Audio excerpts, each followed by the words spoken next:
What up? Welcome to the Artist Spotlight, sponsored by Kona Guitars, Rev Honey, and of course Trade Post Entertainment. We are excited to welcome All American Rejects to the show. Guys, thanks for coming on. Hey, thanks for having us. We are pumped to have you guys on. We haven't seen you before, and we want to know, after so many years in the business, what's changing with you guys? What's been going on? We certainly know about your singles, but we want to know, you got a new album coming out.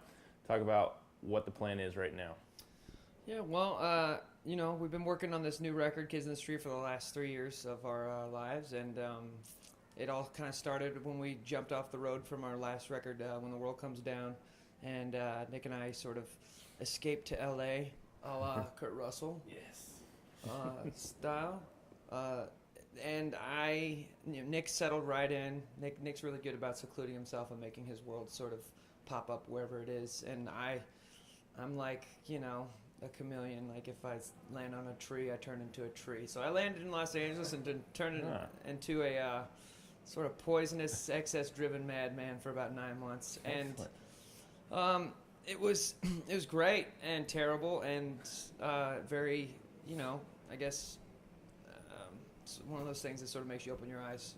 And it's either you're going to stay a child for the rest of your life, or you're going to like wake up and become the man that you're supposed to be. And Nick pulled me out of the Los Angelino hell bash, and we went up to the woods and started writing for Kids in the Street. And our first single, Beekeeper's Daughter, was one of the first songs written for it, and it was sort of a Polaroid of that moment in my life where I was sort of at my most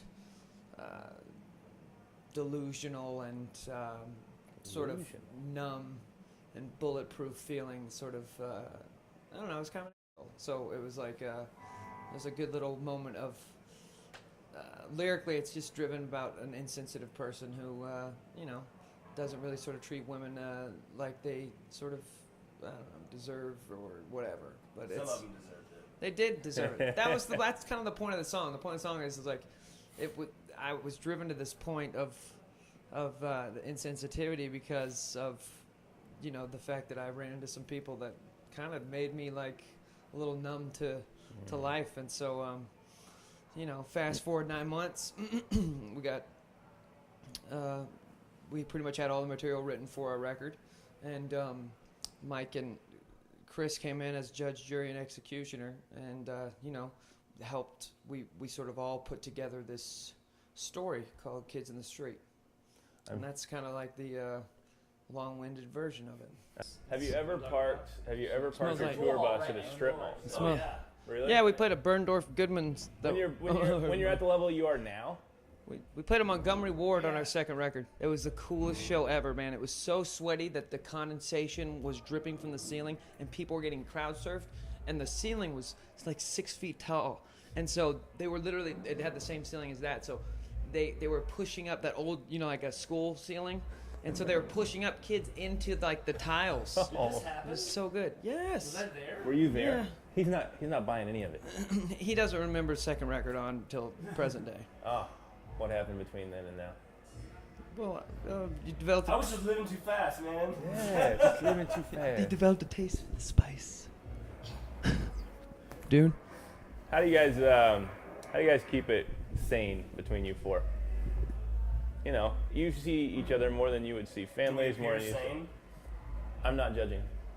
I think separation. That's what I was gonna say. Yeah.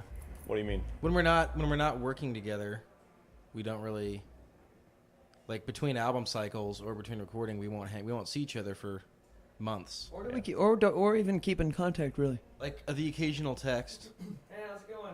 But we need that space away. When you've spent 16 months straight with someone, you're like, I can go without seeing you for a couple months. Well, yeah, it's not even that. It's not even like get out of my face, guy. It's more like it's time to go home. Yeah. It's like we're in the military together, and we've shared this sort of common thing that is going into battle every night. You ever played for the troops?